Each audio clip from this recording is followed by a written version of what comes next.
പാലാ നഗരസഭയിലെ ഭരണസമിതിക്കെതിരെ LDF അവിശ്വാസം കൊണ്ടുവന്നതോടെ പ്രതിസന്ധിയിലായിരിക്കുകയാണ് കോൺഗ്രസ്. സ്വതന്ത്ര കൂട്ടായ്മയുമായി യാതൊരു സഹകരണവും വേണ്ടെന്ന പ്രാദേശിക നേതൃത്വത്തിന്റെ നിലപാട് കോൺഗ്രസ് സംസ്ഥാന നേതൃത്വത്തിന് തലവേദനയാണ്. LDF അവിശ്വാസത്തെ കോൺഗ്രസ് കൗൺസിലർമാർ പിന്തുണച്ചാൽ സംസ്ഥാന തലത്തിൽ അത് തിരിച്ചടിയാകുമെന്നാണ് നേതൃത്വത്തിന്റെ വിലയിരുത്തൽ. ഭരണസമിതിക്ക് മണ്ഡലം കമ്മിറ്റി പിന്തുണ പിൻവലിച്ചെങ്കിലും കോൺഗ്രസ് സംസ്ഥാന ജില്ലാ നേതൃത്വം ഇതുവരെയും തീരുമാനം അംഗീകരിച്ചിട്ടില്ല. UDF ഘടകകക്ഷികളും കോൺഗ്രസ് പ്രാദേശിക നേതൃത്വത്തിനെതിരെ പരസ്യമായി രംഗത്തു വന്നിരുന്നു. അവിശ്വാസത്തിന് അനുകൂലമായി കോൺഗ്രസ് കൗൺസിലർമാർ നിലപാടെടുത്താൽ സംസ്ഥാന തലത്തിൽ തന്നെ കോൺഗ്രസ് നേതൃത്വം വിഷയം വിശദീകരിക്കേണ്ടി വരും.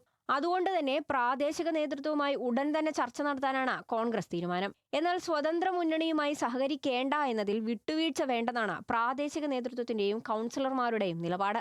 14 കൗൺസിലർമാരുടെ പിന്തുണയോടെ അവിശ്വാസം പാസായാൽ നിലവിലെ ചെയർപേഴ്സൺ ദിയ ബിനുവിന് സ്ഥാനം നഷ്ടമാകും.